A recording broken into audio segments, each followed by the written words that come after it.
How about your classes, William? Are you is this your last week, or do you kind of have classes scheduled for, Monday, Tuesday, and Wednesday? Oh yeah, thanks, Fred. No, we're done tomorrow, and then we'll meet back after the holiday. Yeah. I should probably just be quiet for the next few minutes, but I can't help myself. um, yeah, that's good to hear that you're going to be having classes still. Are you guys you're doing things entirely remotely, I presume? Oh yes, that's right, Fred. Yeah.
Okay, I think it's 2 o'clock, so I think we should go ahead and begin. Hello, everyone, and welcome to PHS Live. My name is Fred Tangerman, and I'm the Director of Communications at the Presbyterian Historical Society. Today, we're going to be talking about the history of U.S. Presbyterian missions in Korea and its relationship to race and colonial politics. Leading that conversation today is going to be Dr. William Yu. Dr. Yu is an associate professor of American religious and cultural history and director of the Master of Divinity program at Columbia Theological Seminary in Decatur, Georgia. He is the author of American Missionaries, Korean Protestants, and the Changing Shape of World Christianity, 1884 to 1965. William is also a member of the PHS board, as well as a member of the General Assembly Committee on Representation. So a couple of programming notes before we go ahead and begin. My communications colleague, Kristen Gatos, is moderating the chat today. So if you have any questions that relate to the session, we'd encourage you to go ahead and click the Q&A button. William will go ahead and start responding to questions that you might have in 15 minutes or so. You can also participate in the conversation using the webinar's chat button. Both of those can be found at the bottom of your screen for those of you who are seeing this session live, of course, and on Zoom. As I just alluded to, we are recording today's session so that if you miss any part of it, you can go ahead and watch it after we post the video on the PHS website in about 2 weeks. So without further ado, let's go ahead and welcome William to PHS Live. Welcome, William. All right, thank you for inviting me. It is a real privilege, honor, and an honor to be here. I'm going to start with about, as Fred noted, a 15-minute presentation. And then afterwards, I'm hopeful that the remainder of our time, we can have lively and robust dialogue, answering questions, receiving insights and comments from those who are with us on Zoom or on Facebook. So I'm going to share my screen momentarily for about the first 15 minutes or so.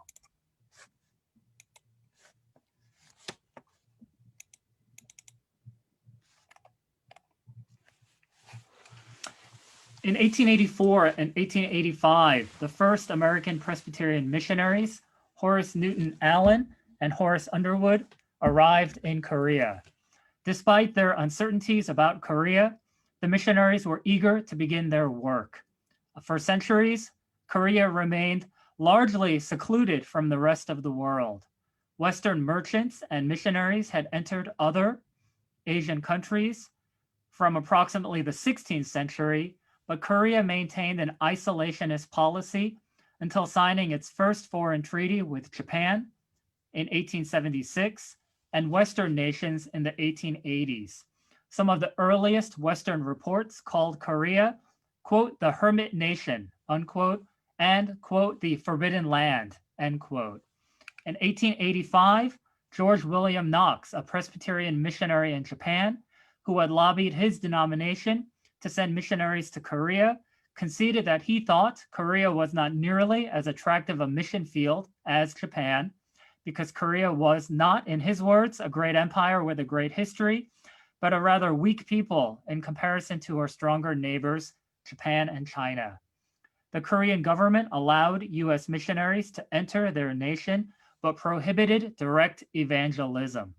Thus, Underwood and other missionaries engaged chiefly in medical and educational work during their first several years. But Underwood, as a pastor, was eager to pursue evangelism and preaching. Underwood believed God did not call him and other Presbyterian missionaries to Korea to primarily work in schools and hospitals, but rather to evangelize a nation through their preaching. Horace Newton Allen, on the other hand, was a doctor, and he advocated a cautious approach to evangelistic work. Allen wished to build trust between the U.S. Presbyterian Missions and the Korean government. Moreover, as a medical physician, Allen wanted to establish a modern hospital in partnership with the Korean government. Allen also believed that the potential for mission work was great in Korea, but he promoted modern education and public health, which became known as a civilizing approach as the right tools. Allen rebuffed other missionaries who sought to evangelize to Korean patients receiving medical care. But Underwood began to preach to Koreans, distribute Bible pamphlets, and plan itinerating trips with colleagues to do more evangelizing. Disagreement over these approaches, known at that point in time as civilizing and evangelizing approaches, was not unique to Korea. American missionaries in and beyond the Presbyterian Church debated over these two strategies throughout the 19th century.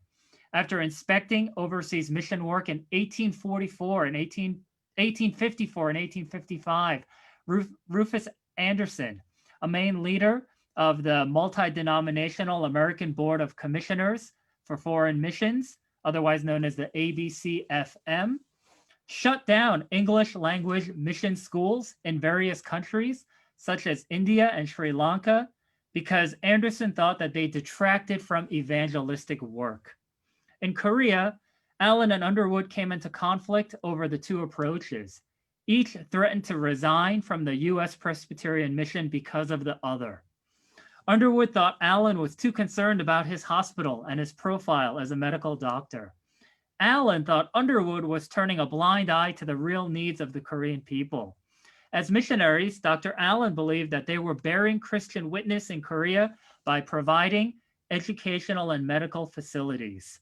He also compared the many hours he spent in hospital administration and patient care to the other missionaries' schedules, which Allen thought was too easy, with their ample time in his mind for language training, religious study, and leisure. In 1890, the Korean government eased its restrictions on evangelism. Despite their newfound freedoms, some U.S. Presbyterian missionaries actually did not have great initial success in evangelizing.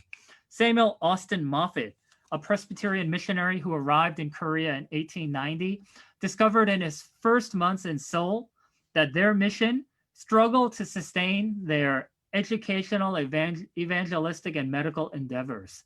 Though Koreans appeared to be growing more receptive to the missionaries, Moffat reported back home that missionaries remained fiercely divided between the civilizing and the evangelizing approaches.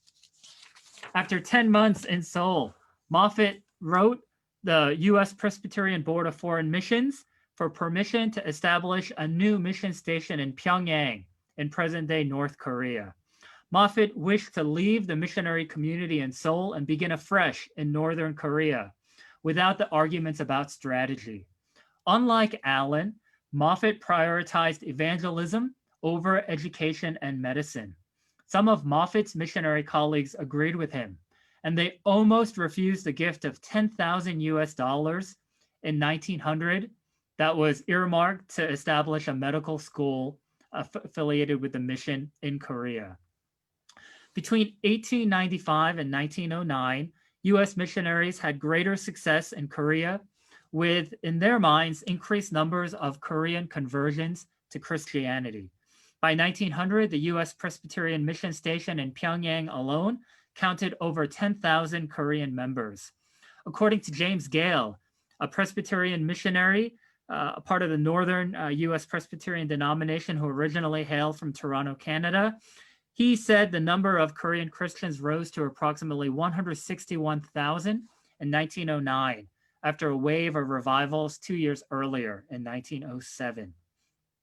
In 1905, the United States closed their embassy in Korea in recognition of the Japanese Protectorate, which was established after Japan's victory in the Russo-Japanese War. The U.S. was the first Western nation to acknowledge both Korea's independence in 1882 and Japanese rule in 1905.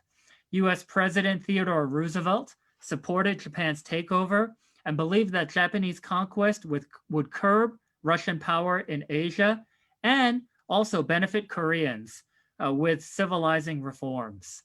U.S. magazines also contrasted the modernizing Japanese to primitive Koreans in their minds.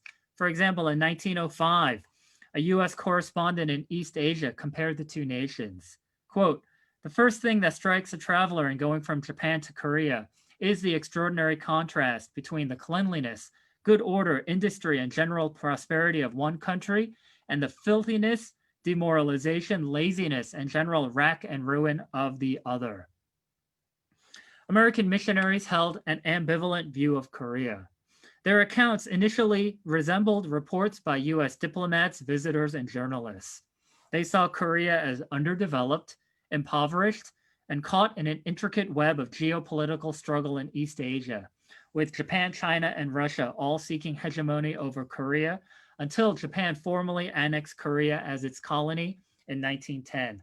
However, as the missionaries experienced extraordinary growth in their ministry among Koreans, they believed the work they were doing there had global ramifications.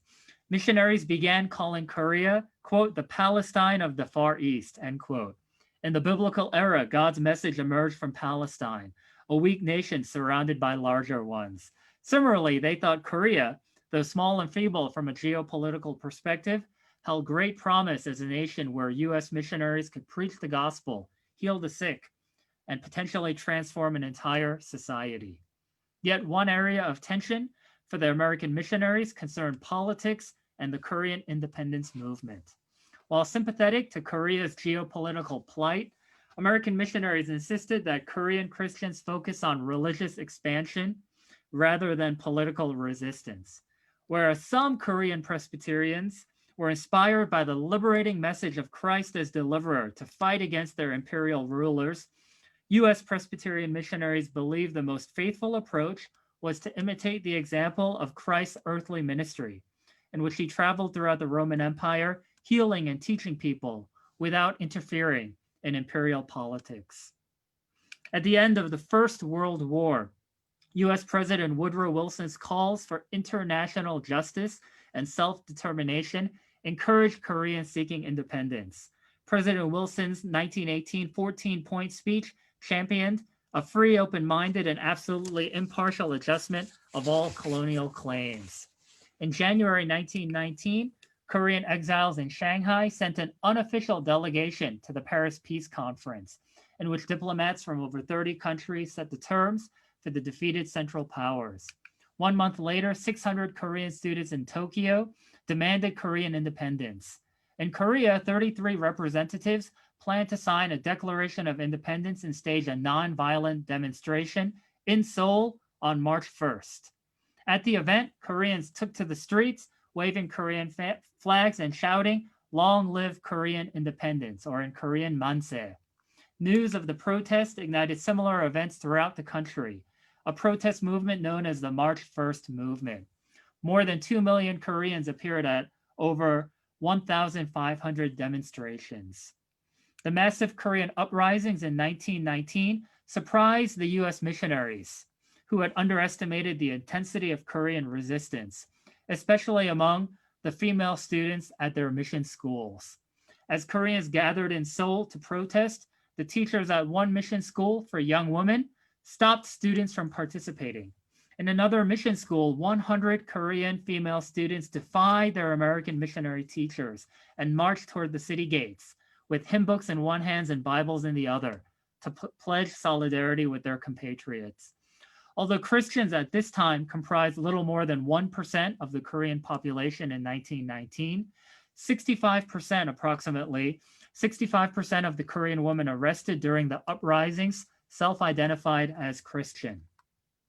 In 1928, Helen Kim, a prominent Korean Methodist leader, gave an address at the International Missionary Council meeting in Jerusalem.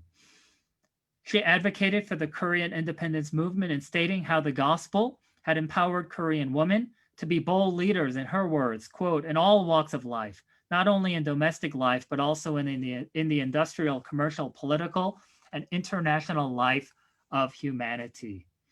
Korean Christian female students in the United States joined in their nation's push for political liberation. At the Student Volunteer Movement for Foreign Missions Convention in Iowa in 1920, one Korean student lobbied for U.S. support by calling for American Christians to more directly help the country resist Japan. She praised Jesus Christ for inspiring young Korean women like her to leave the shelter of their homes and march for justice on the streets. As Korean students continue to address the Student Volunteer Movement Convention each year, its delegates began to take notice. African-American theologian Howard Thurman recalled an indelible moment from when he attended the SVM convention as a seminary student in his book, Jesus and the Disinherited. In his recollection, a young Korean woman defied the organizers' instructions to speak on her impression of U.S. education and instead delivered an impassioned appeal for Korean political liberation, concluding her speech with this comparison. If you see a little American boy and you ask him what he wants, he says, "I want a penny to put in my bank, to buy a whistle or a piece of candy."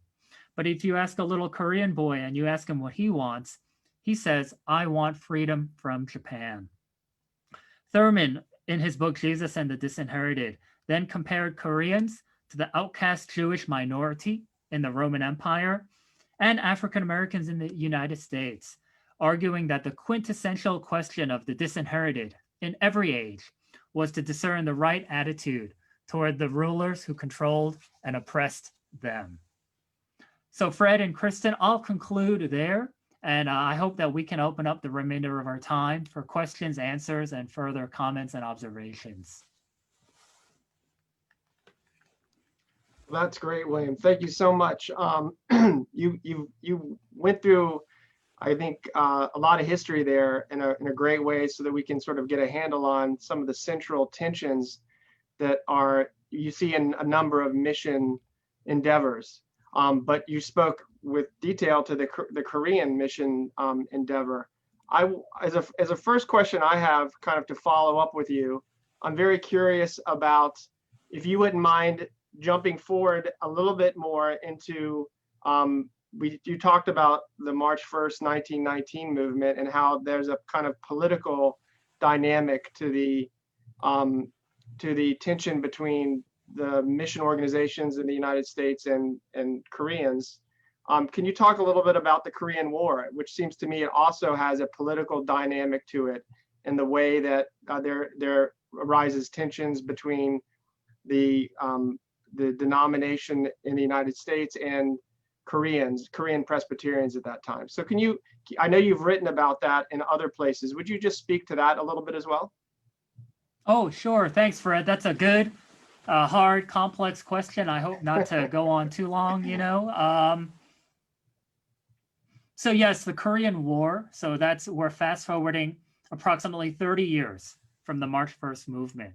So you really do have these three separate eras, might be too strong a word, but to help understand not general Korean history, which is far broader. I don't want to say Korean history and conflate it with U.S. Presbyterian history and activity in the Korean Peninsula. But certainly you have this one era from first encounters, which I shared about with Allen and Underwood in 1884, till about 1905, 1910, when it became increasingly clear that Korea would be under Japanese imperial rule.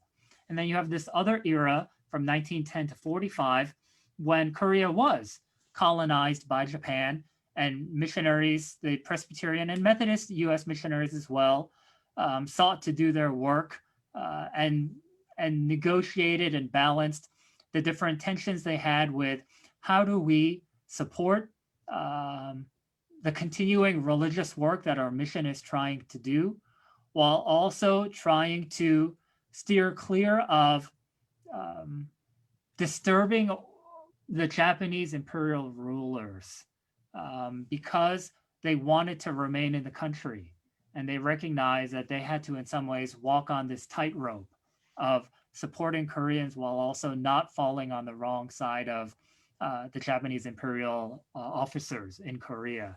And then you're right to note, after Korean national liberation in 1945, you had these tumultuous years that really escalated with the Korean War from 1950 to 53. I think certainly throughout that time period, there were a lot of geopolitical and internal Korean politics happening, and such that you had this kind of larger battle between communism and democracy, and the ways in which Korea was divided really against any Korean's will into two countries. And one thing I'll briefly say is, so I think during the Korean War and its immediate aftermath, for the American Presbyterians, they were deeply committed to humanitarian work, a nation in ruins in South Korea. They no longer had access to North Korea. And so that was really what consumed them initially. For example, even you had, while not Presbyterian, you had Billy Graham at the beginning of kind of his ministry, visit Korea, preach to not only U.S. troops stationed there, but also preach in Korean churches. He preached at the church of probably one of the most prominent Korean Presbyterian pastors of the second half of the 20th century, Reverend Kyung-Sik Han, or Hankyungshik. And then you had also the Bob Pierce, who I believe founded the World Vision NGO, non-governmental organization, which really was founded in Korea. I think Pierce recalls in his memoir, he sees the ruins and the aftermath and the poverty of war. And I think he says something to the effect or writes in his Bible or journal, "Let my heart be broken with the things that break the heart of God." So you had some of that. But Fred, to your question, and I'll stop here, but what you also had, especially let's say about 10 years after the end of the Korean War, you did have this interesting moment where there were more dialogues and conversations about who has ownership of the Korean Presbyterian Church. Now, let me explain. What do I mean by ownership? So I don't necessarily, obviously, Koreans had ownership of their churches, but I think it was a question of influence. Like, I think you had increasingly, both overtly and perhaps in some ways more subtly, the emergence of Korean Presbyterian leaders, both in Korea and those who had transnational experience, really being more critical, but in ways that wanted to maintain fellowship with notions of missionary paternalism, that we can no longer be treated as spiritual children to missionary parents. We really need to grow and develop, not so much on our own, but we really need, a phrase they used is, we really need the first place of evangelization or the first place of church growth. And I think, I will say for U.S. Presbyterian missionaries in the 60s, they really did wrestle with that. You know, Fred and Kristen, at one level, they recognized, yes, you know, we've been here for several decades.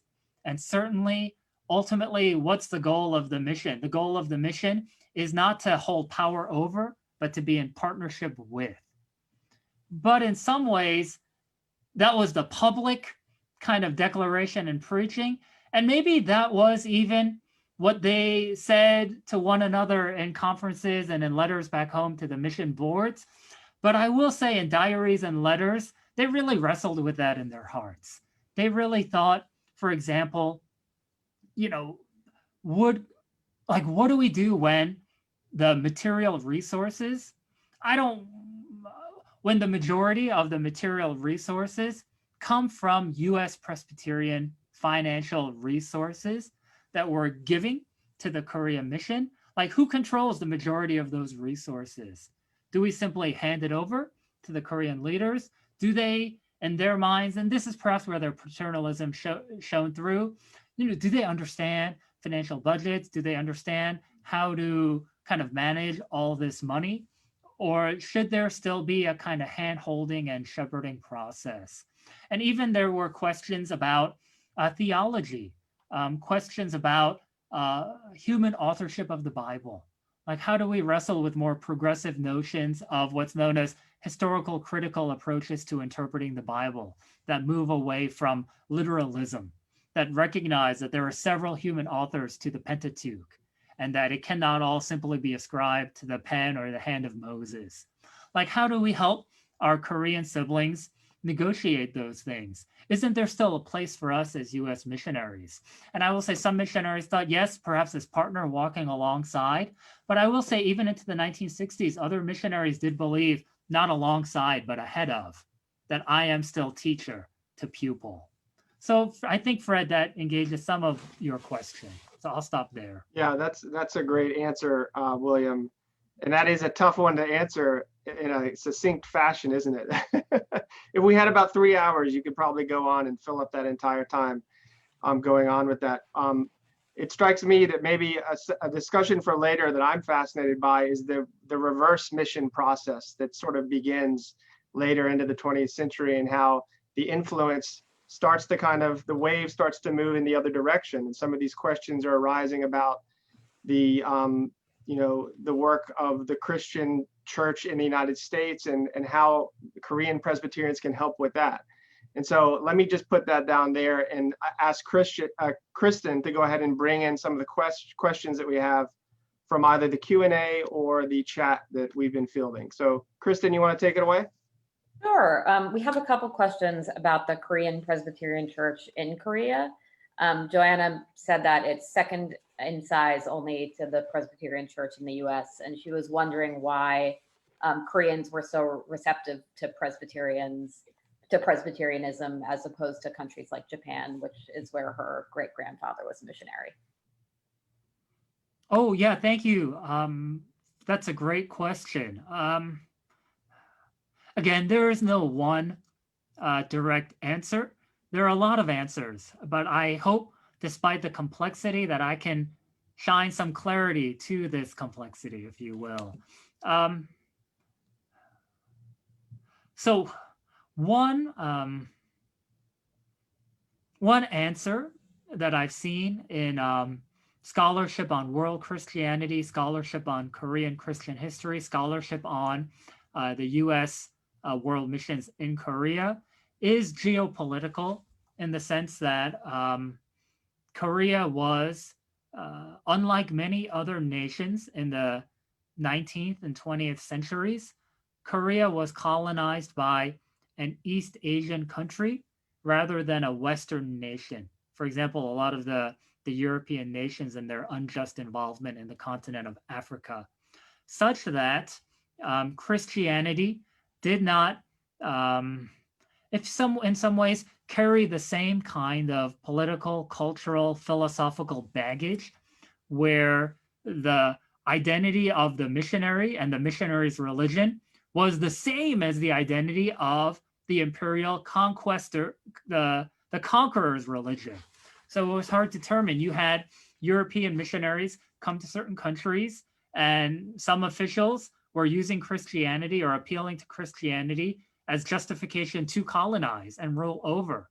Whereas you had other missionaries saying, no, we're here to teach the gospel of Jesus Christ and Christian principles. But they also wrestled with, how do we teach these principles while also existing in a country that is colonized by my home nation, for example, European countries in Africa again. So you didn't have that in Korea. So at one level, that's one answer. I don't think that's the answer. I think we can't ignore, in addition to political, cultural reasons, that something about the liberating message of Jesus Christ and the promises of salvation and really appealed to Koreans. Like, some of it may not be cultural and political. It may be spiritual. It may be religious. Others note that some Korean traditional religious cultures did practice a kind of monotheism, such that it was not difficult for early Christian leaders, not only the US Presbyterians, but local Korean leaders, to really help kind of move that idea of monotheism to Christian monotheism. So I think there are several reasons. One thing I will note, though, is that much of the growth in Korean Presbyterianism, certainly it's anchored in the US Presbyterian Mission, but much of the growth numerically actually happened after many of the missionaries left. The growth and the explosion, if you will, of Korean Protestantism really happened in the 1970s, the 1980s, and the 1990s. And now there's a little bit of a decline. But that's after kind of many of the missionaries had either left or assumed positions of religious authority.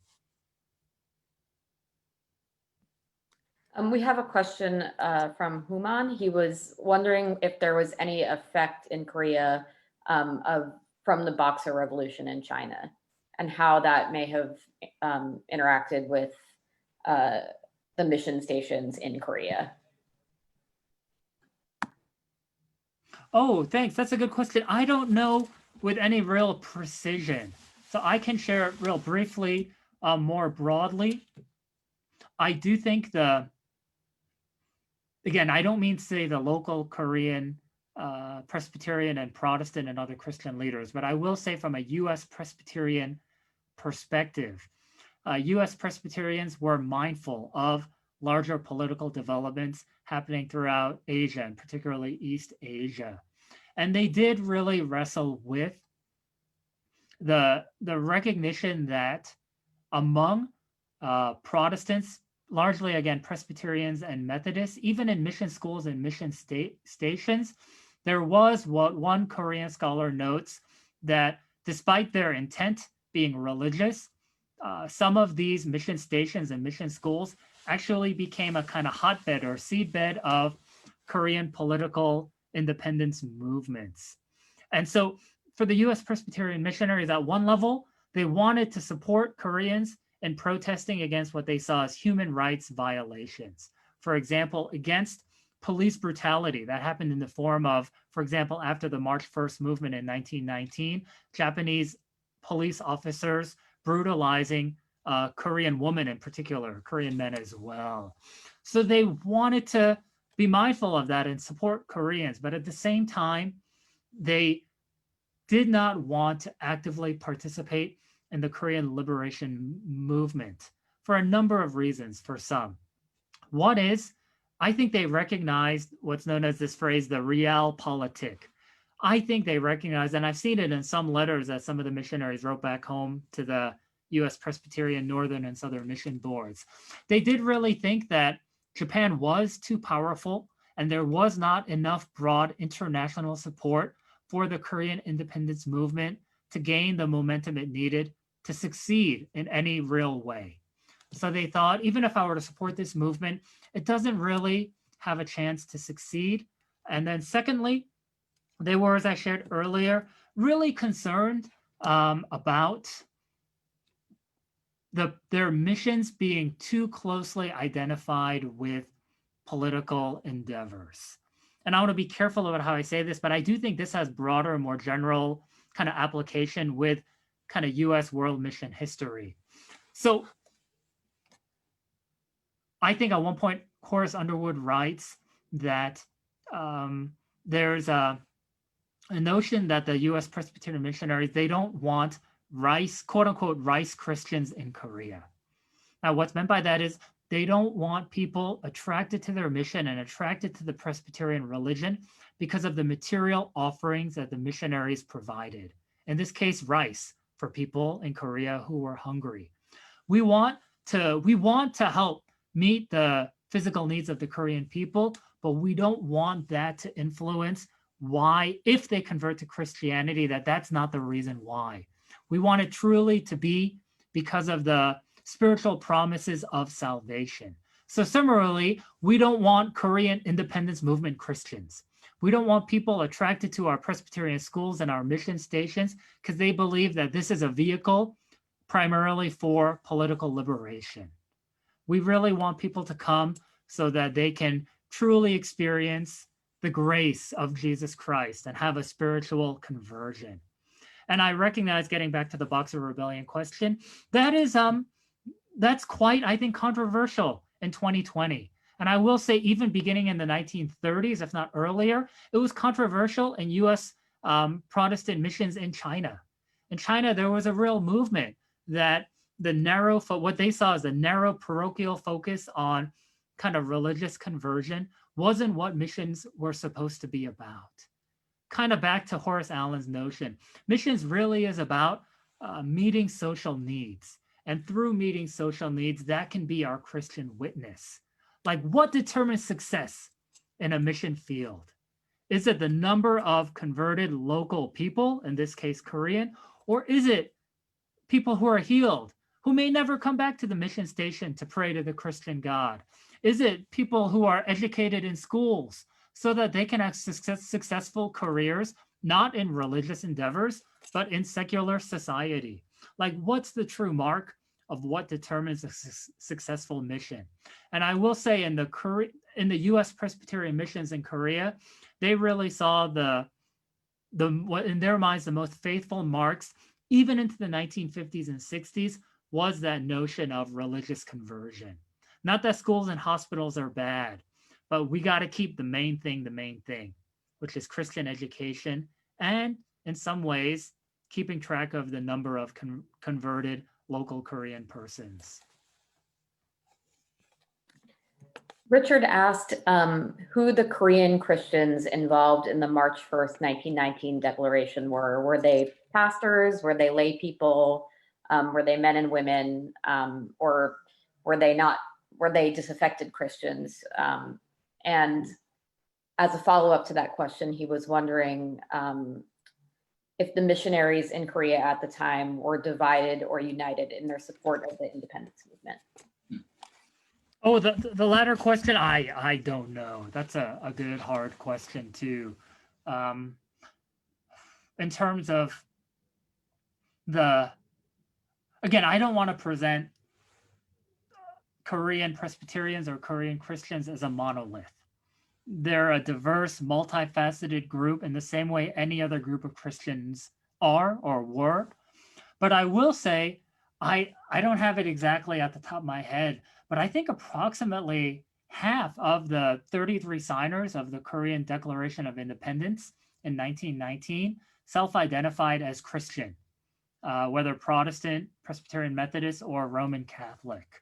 So that's, again, a high number. If, again, I don't know how accurate the best estimates are, but let's say approximately 1% of the Korean population in 1919 self-identified as Christian. To have approximately 50% of the signers of the Declaration of Independence in 1919 to self-identify as Christian, that's an astonishing number. And it does reflect the religiously based political activism of at least a good number of Korean Protestants, including Korean Presbyterians. So that, yeah, I can share that, and I hope that helps to answer that question. I will say again, I think largely for at least some, and I know more about the transnational Korean Protestant leaders who were educated at least maybe like a few years in the United States, like Helen Kim, who was, I think, the first Korean woman to receive a doctorate from Columbia Teachers College in New York City in the early 1930s. The Reverend Kyung-Shik Han, who was one of the first, maybe not the first, but one of the first Korean students to receive a degree from Princeton Seminary in the 1920s, I think. I do think, and maybe this again has broader implications too, I don't think, at least these Korean Protestant Presbyterian leaders, I don't think they bifurcated or had the dichotomy or the separation between what is political and what is religious, or like what is Christian and what is independence nationally or geopolitically. I do think it was more integrated. Because I'm a Christian, because I believe in the promises of Christ, I'm also motivated to fight for my national liberation. That's what God wants for me and our people. God wants us to be free, not only free spiritually, but free politically.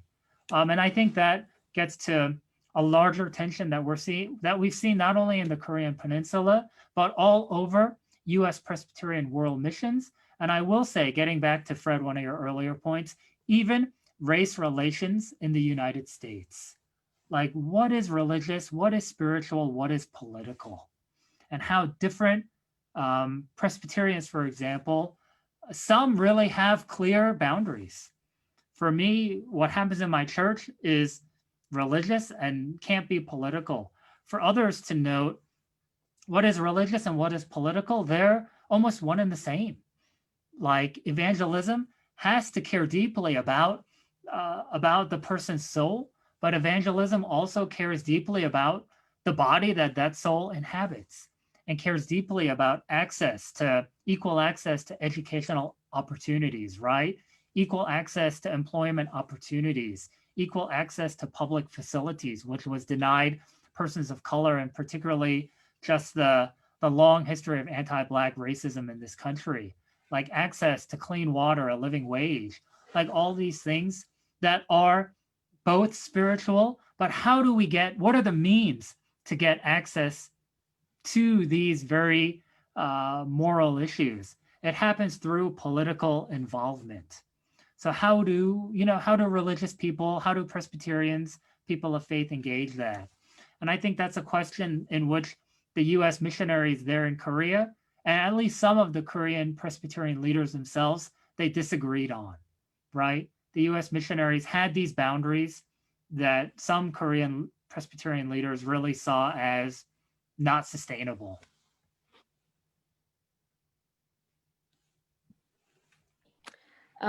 Beth was wondering if you could talk a little bit about the different missionary groups that were in Korea around 1884. She was wondering if the Jesuits were there. And I know in our collections, we have a map that kind of depicts the different religious groups that were in Korea at the time, and it breaks it up. And I know that's one that you had mentioned before. Yeah, thanks, Kristen. And to Beth, I think if that's your question, thanks. I think in 1884, 1885, there were U.S. Presbyterian, U.S. Methodist missionaries in the Korean Peninsula. I think there were also Jesuits from Europe. And I also believe Jesuits or Roman Catholics from Japan as well in Korea.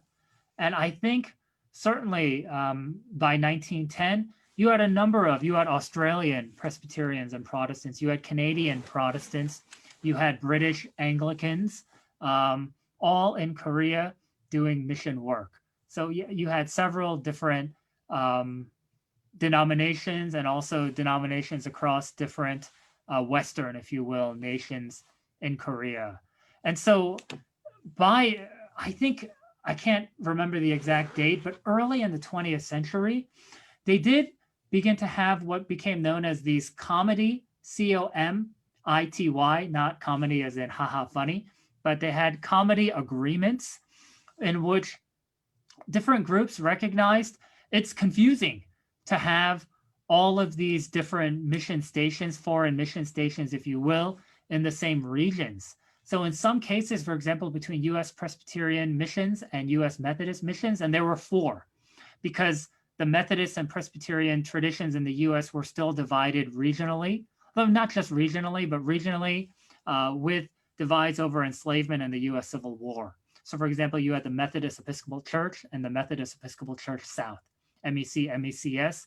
You had the PC in the USA, Northern Presbyterian, and the PCUS, the Southern Presbyterian. You had all these groups there. So certainly, so in some ways, they agreed that we would, different from the ways in which Africa was divided unjustly politically, but you did have these ways in which we agree. Our mission will be in this region in Northern Korea or in Southern Korea. And so your group, your denomination's mission group doesn't need to be here. So at one level, I think they talked about how at one mission station after the comedy agreements, some of the Korean members of this mission station were, we were Presbyterian, but now we're Methodist, kind of because the Presbyterians agreed to leave and go elsewhere. And so there too, I don't mean to say that's like a religiously motivated colonialism, but I think we do need to grapple with kind of some of those notions that they held in the early 1900s about kind of religious authority and what it means to divide a country as different mission fields. That do we really think that's the most faithful and just way to engage and approach what we do in other countries for the sake of the gospel of Christ? And I just want to jump in for a second to say that we have a lot of great questions. So William, if we can almost do like a little bit of a speed round thing, that would be great, so that we could get through some more of these. So Kristen, let me turn it back to you. Sure.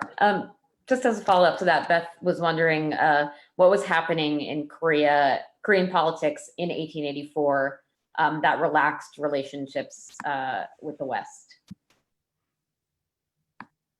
Oh, in many ways, it was not by choice, by coercion. It was kind of running into the inevitability of continued Western encroachment all over Asia and in East Asia. So my sense of it is, while not being an expert in modern Korean history, it was not willingly initially. And it was a recognition that this is something, these treaties we have to sign, it's something that we have to do. And certainly I do think some of the easing of restrictions on direct evangelism between 1884 and 1890, 1891 was through some soft, maybe subtle, maybe not so subtle pressure from Western countries.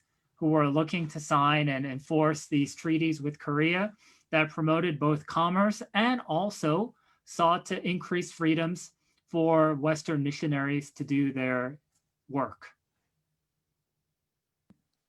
Matthew was wondering about the 1960s. He asked if there was a formal agreement between the American missionaries and the Korean church, and were mission institutions like schools and hospitals, they remain independent from the church. Oh, thanks. I don't know. That's an easy one for me to answer because I don't know, in fact, the answer to that question. So I'm just gonna, before I ramble on further, we can move on.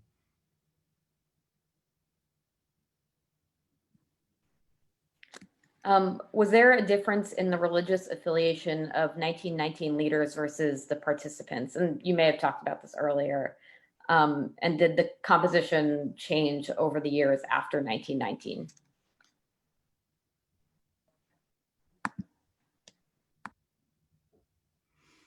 What I can say is, I think some Korean Protestants, including Korean Presbyterians, remained committed to this religiously based political activism. I think some were more vocal than others. But what I will say, and I'll quickly do this, I do think what's fascinating to me is the ways in which by the 1950s and 1960s, there became a kind of, I don't want to say it was like this overt bad attempt, but there was this kind of attempt to rewrite the earlier mission history and to present U.S. Presbyterian and other Protestant missionaries like Horace Underwood, to present them as champions of the Korean independence movement. Once Korea was liberated, and once this became clear after the Second World War that autonomous kind of self-development in nations is the way to go. I will say there was that. I've seen articles in kind of U.S. Magazines like Christianity Today, which was founded through the help of Billy Graham in the 1950s. Really, maybe I shouldn't be surprised. Surprise is not the right word, but I did see it illuminating to see in magazines like Christianity Today and the Christian Century, this notion that the U.S. missionaries had always supported Korean political independence all along, when in fact that's not true. That simply wasn't the case. During Japanese rule, there were assimilation policies implemented. And Randy was wondering how Korean Christians and missionaries navigated their faith during that time. Oh, certainly, yes.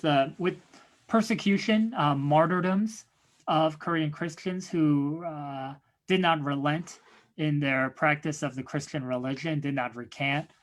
There was, yes, that was rampant, maybe perhaps not the right word, but that was present. And so certainly through prayer and through community, through worship, it was really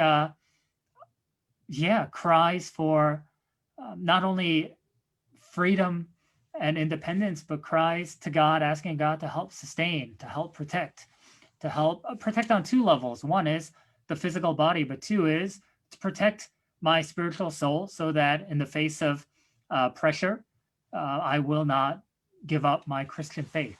All of that certainly was happening in Korea. One other thing I'll say, so what the Presbyterian missions and other missions, what they struggled with certainly was that, wanting to protect and wanting to support Korean Christians, and in some ways, and figuring out a way, and some actually did end up closing down because they refused to follow all of the Japanese imperial policies that mandated enforcement of some kind of, maybe not obedience to, but recognition of Shintoism, one of the Japanese national religions at the time. So certainly that was present as well. And that was another factor that the US Presbyterian missions were wrestling with. How do we respond to increasing, by the 1930s and 40s, increasing pressure from the Japanese imperial government against Christianity?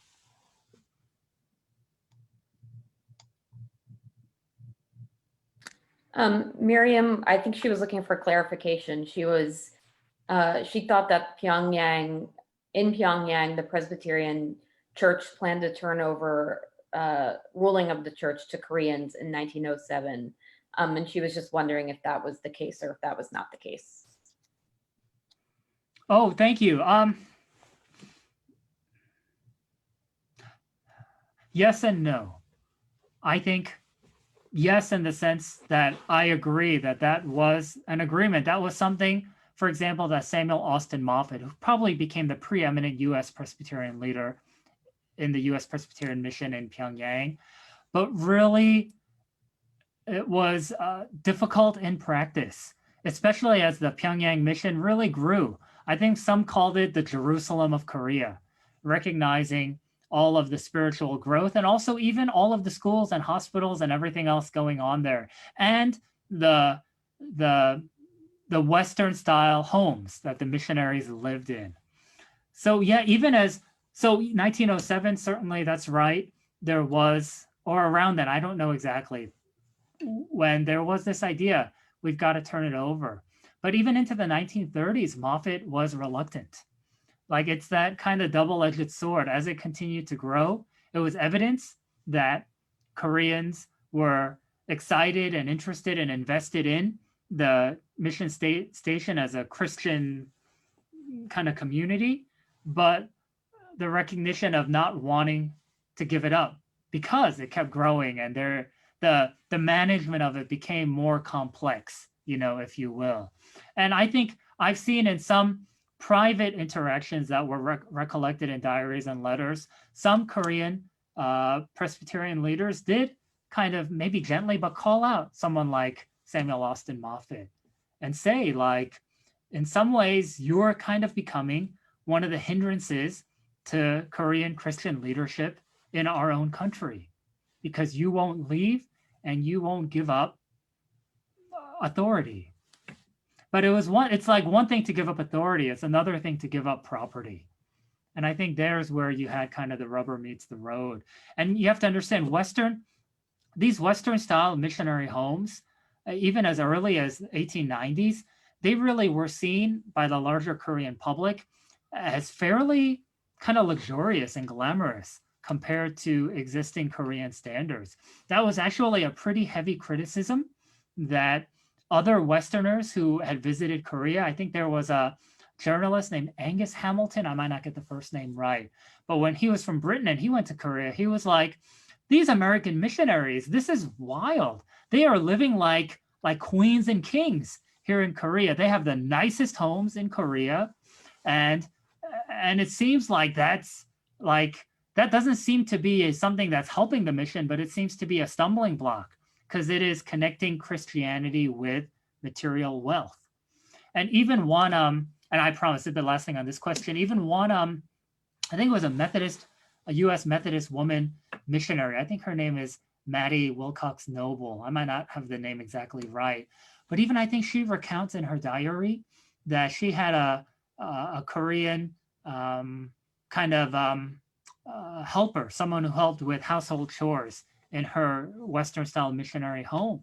And sometimes some of the other Koreans wanted to visit the home to look inside and see it. And they were just mesmerized by how glamorous it was.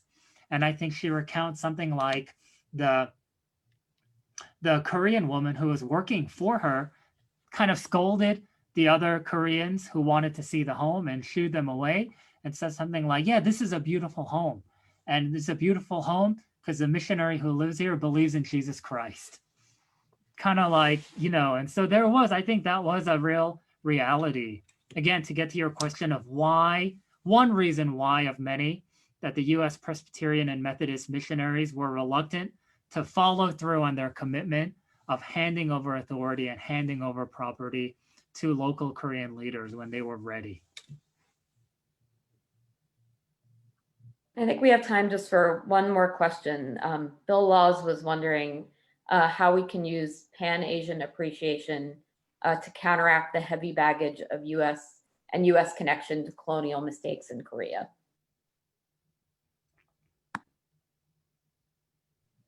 Oh, I think that's a deep and complex question too. I think at one level, we could say that the United States did not have colonial or formal imperial impact, if you will, in the Korean Peninsula. In fact, US-South Korean relations, while I don't want to present it as like a utopian perfect model, it really is the recognition of reciprocity and gratitude and partnership for the ways in which the US military and political forces might be too strong a word, but persons and realities really did help contribute to the upbuilding of South Korean democracy and also economic growth. So I will say that. I think to me, what I will share is, I think against, yes, at one level, Pan-Asian, and certainly it's important to recognize and affirm and celebrate the ways in which diverse Presbyterians of different races, ethnicities, national origins, and socio-cultural economic backgrounds have interpreted the Presbyterian tradition in different ways, such that there's much that we agree upon in our Presbyterian church polity and our theology, but there are also rich differences in how we interpret that polity and theology. And I think we need to celebrate both the unity and the diversity and recognize some of the differences. I will say this, I think one of the differences that we can recognize is the ways in which some, not all, but some Presbyterians of color, for example, Black, Indigenous, and other people of color who self-identify as Presbyterian, that they have understood and interpreted the Presbyterian tradition to be far more active, outspoken, deliberative, and direct about engaging unjust social and political realities. That if there's an unjust law, such as what some Presbyterians believe are unjust laws against immigration or the need for comprehensive immigration reform in this country, I think that we can be mindful that these are other approaches and attitudes rather than being defensive and saying, that's not my Presbyterianism. Perhaps that's not my Presbyterianism, but that there is a Presbyterianism that extends beyond me. And how do I move from a posture of defensiveness to a posture of openness and really learning from one another and seeing through someone else's eyes and feeling through someone else's heart and hearing through another person's ears? I think that will help move us forward. Let's say in this country, for example, in our very partisan and very divisive kind of political culture that we are all living in today. Yeah, well, that's so true, William.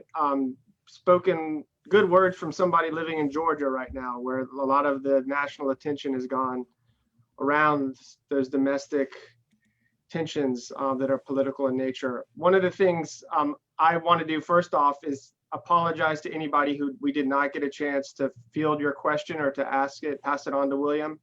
I think one of the things that lets us know at PHS is that there is a lot of great interest around this topic, and that we're going to be turning to William and seeing if he'll do another one of these sessions in the future, because this is such an important history and history that is really well represented in the collections at PHS, which is why this seems to be a good venue for this discussion. And one of the things we'll be doing as well in the future is sharing out some of the resources that PHS has developed, some things that William steers our way that he thinks are important to share with you all so that you can take a deeper dive into this history. One of the things I was going to ask you, William, as a kind of wrap-up question you already spoke to, which was, how do we balance the remembrance of this history, honoring figures that were missionaries in Korea, early founders of the Korean church, versus, in an honoring way versus sort of the interest of trying to get at the most comprehensive history that works in a 2020 sensibility as well. And I think you spoke to that well when you said the way to really do that is to use the history, to go find the history and to see how the history informs the discussions that Presbyterians are having around the country today, whether it's at the national level, at the mid-council level, or at a congregation or other worshiping community. So thank you for saying that better than I just tried to wrap it up, but really appreciate you being with us today, William, on PHS Live. Kristen, thank you for your awesome moderating and going through all those questions and giving people a chance to ask them of William. As we wrap up, one thing I wanted to do real quickly is get back to doing what we like to do at the end of all these sessions, which is to remind all of you good people who are here today how much we appreciate you being with us on PHS Live sessions, and letting you know that the thing that makes these sessions possible are the donors and supporters who have been helping out PHS through the years. So thank you for making a gift of support this year if you've had a chance to, or in the past. We do greatly appreciate it. If you want to make a gift to PHS right now or in the coming month or so, you can go ahead and visit us at www.history.pcusa.org/give. And that's something that Kristen might get a chance to put into the chat, and go ahead and let us know that you appreciate this work happening in that way. So for all of us at PHS, for William, for the PHS board, thank you so much for being with us today. We hope you have a great rest of your week and a very happy and healthy Thanksgiving. So thank you, everybody.